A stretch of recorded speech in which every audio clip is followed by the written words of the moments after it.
Hey guys, what's up? So today we're going to be talking about what I consider to be the hidden jewel in the Citizen lineup, and that is the AT6085-50E. This is a Promaster watch. It has a depth rating of 200 meters, a screw-down crown, all the things that you would expect from the Citizen Promaster. Plus, it's eco-drive, which means that long after all of us die, this thing will still be ticking as long as it is not completely trapped in a cave deep, deep in the earth. It needs a little bit of light, but as long as it has light, it'll outlive us all. The case size of this, I measure from the 2 to the 8. It's 39.2 meters. That's wrong. 39.2 millimeters. The height on this bad boy is 11.6 millimeters. So it's nice and thin, and it has a slightly domed crystal, a single domed sapphire crystal, and it has anti-reflective coating underneath. So as you guys can see, I got a lot of lights here, but it's doing a really good job with the glare. As soon as I said the word glare, that happened, but overall I think it's pretty good. The lug width, so any strap you have that's 20 millimeters will work just fine, because the lug width on this by my calipers is 19.9 millimeters. The lug to lug on this, 44.6 millimeters, so it's nice and short. Pretty much any wrist size can accommodate this Citizen watch. So I bought this watch back in April, and the reason I bought it was I needed a serious work watch.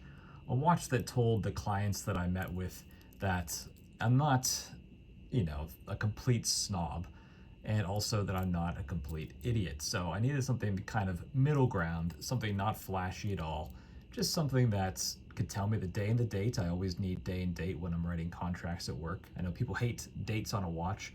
I cannot function without a day and a date. There are a lot of watches I really like that don't have a date at all, but it's like I can never see spending money on them. I've done it in the past and I've always regretted it. I've always sold them off. I need a day date, not just a date, a day date, and this one has it. And not only does it have it, but this is actually a perpetual calendar.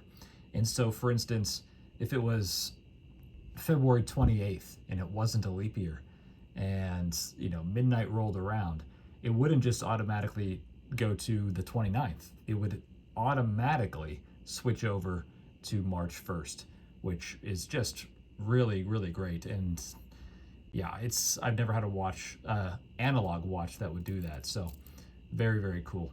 As far as the date wheel goes, it has, like I said, day of the week, and also this little button right here. If you push that in, it'll switch from English to kanji. So the date wheel is a combination of English and kanji. I'm not gonna fuck with that just because, I need this watch for work.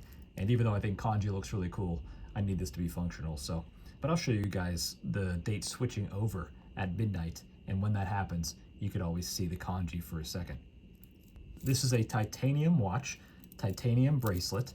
It's coated in Duratect, I believe. I'm not sure how they pronounce it, but Citizen's proprietary hardening coating.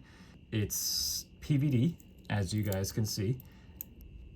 The PVD is a little bit more gunmetal than black, and that's one of the gripes I have about this watch. I wish it was like a hard matte black. I just think that would look a lot more, badass, military, tactical, all these things that I think this watch is going for, but doesn't quite achieve because of the color, in my opinion. Some light it looks black, but it's actually the exact same shade as the Breitling Aerospace Night Mission that I have, which is also titanium. So maybe for some reason, whenever you do PVD on titanium, you can't get it quite black. I don't know. I don't think that's true, though. I think it's just a choice that they made. I bought this scale a long time ago, and I always forget to use it in these videos. But since I have a titanium watch now, I'm gonna put it on. We're gonna see what it weighs, sized up for my 6-inch wrist. What we got here? With the bracelet and everything, 83 grams. And so compared to another Citizen watch that I have, which is the Aqualand, the greatest watch ever made.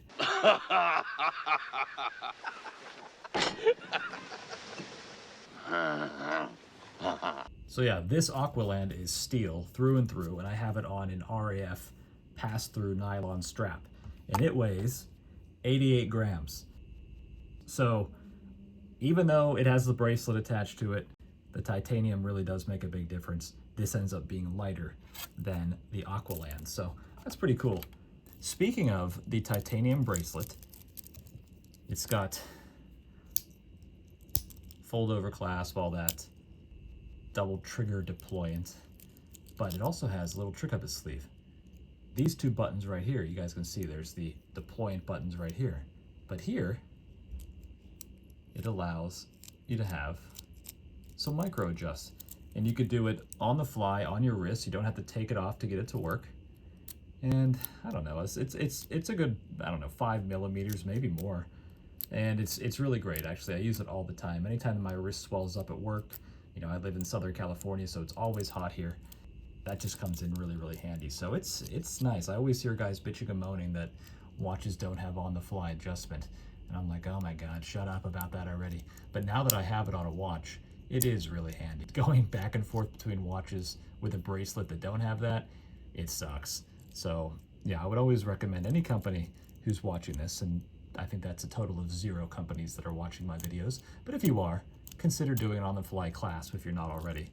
Because if you do, more guys will probably buy your watches. One of the big selling points for this watch, and I should say that it does come in different colors. This is the PVD option, you know, the kind of the blacked out military looking option. But it also comes with a black dial and a yellow seconds hand. And I think on that one it does have a PVD bezel. It has there's a green version, there's a blue version. The blue version actually looks really, really nice. I think it has a red second hand just like this one does. That red second hand on this one it really does make a big difference. It gives it a little bit of personality. I wasn't sure how I'd feel about it before I bought it, but yeah, I just can't imagine it not having that little pop of color. It kind of brings the whole thing together. It really ties the room together, you know what I mean? You guys have probably noticed this button right here. And an interesting thing about this watch is that it's radio controlled. Now, for some unknown reason, I have no idea what the hell Citizen was thinking. This is only able to pick up the Japanese radio tower. So I guess if you live in Japan or are near Japan, every night at like 2 in the morning or something, this watch checks into the radio signal and adjusts the time automatically so that it's always accurate to the second. But if you're out of range of that tower, you're not going to get any signal. So you guys have probably heard of multi-band 6. A lot of G-Shocks have multi-band 6. And that's because Casio understands that people don't just live in Japan. You know, there's those radio towers all over the world. So why not have a watch built that can receive signals from all of them, no matter where you go to, or even if you're traveling. Like what if you live in Japan, but you're traveling to America? Well, suddenly your watch is going to get a little bit out of sync because you can no longer tune into the home tower every night. But luckily, there is a workaround. I have an app on my phone now called Clockwave. And Clockwave, when I turn it on and I hit transmit, it makes a little clicking noise that only this watch, well, I can hear it, but the watch somehow gets information out of that clicking noise. And if I press this button down here, I'll do that right now, it'll tell me that it hasn't received a signal last night. And if I hold it down a little bit further, it'll go to RX. It's searching for a signal. And I don't think it's gonna find one right now. And if it does, well, that would be really interesting on camera, but it's gonna search for a signal for a while. And when it doesn't find one, it's just gonna go back to telling the time. But if I have Clockwave on, you guys can see right here, there's an H, an M, and an L. That denotes the strength of the signal that it's getting. And when I have Clockwave turned on and I put the watch right next to my phone, it always slams over to that H, and about a minute later, my watch is in perfect sync with, you know, the atomic clock again. So yeah, just a very handy little feature, and makes it nice to know that like all I have to really do is update this thing once a month and it's always telling perfect time. And it doesn't matter where in the world I travel to, as long as I have my phone with me, I can always update it. Now, if you don't want to do it that way, you could always adjust the time manually with the crown. But it is an actually complicated procedure. I've never tried to do it. It's so complicated that I just said screw it and downloaded Clockwave instead. So you can see that as a strength and a weakness of this watch. But I will say, this is my first and only EcoDrive model from Citizen. And man, it's just so nice knowing that it's gonna be working just perfectly fine for like the next 30 or 40 years. It is just, my girlfriend, she collects watches too, like really old cocktail watches, usually from the 20s and 30s. But the other day she bought a Citizen Eco Drive on eBay, something old from like the 90s. And when it arrived, she opened the package up and it was just completely dead. And she put it in the window, and the next morning it was telling time again, just fine. Like it just rolled off the factory floor. And I find that to be just amazing. Like the Eco Drive technology, any solar technology in watches is pretty amazing. But Eco Drive, Citizen just seems like they got it really figured out, and it's just really robust, really trustworthy. I just do not see this watch ever not working. There it goes. See, it's telling time again. It didn't get any signal, so it's just like, all right, whatever, going back to telling the time. I talked a little bit about the Sign Crown. Sign Crown is very nice, very charming. Seiko, take note. It didn't cost Citizen really any extra money to do this, but it did cost them a little bit of extra effort. That's all it takes, guys. Effort. You must put effort into life. Seiko, come on. Don't be lazy. Lazy company. Yeah, guys, I really don't know what else to say about this watch. It's really solid. Really nice. Really accurate. Really reliable. I don't love it, though. I'm a little bit bored by it. It's not exciting, but I mean, that's kind of the point. It's just something that I can wear to work. I'm sorry, work, what the fuck? I can wear it to work, and it's just always going to be working properly when I need it to be working properly. It's not going to be flashy. It's just going to do its job like a tool watch should. So, yeah. What else is there to say, guys? Adios!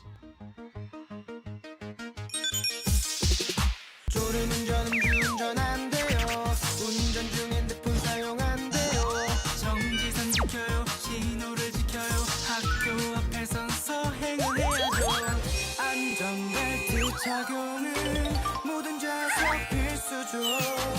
운전 중 DMB를 잠시 꺼두세요. 에코 드라이브 급 출발 급 가속 급 제동 안 돼요. Do not get into watches.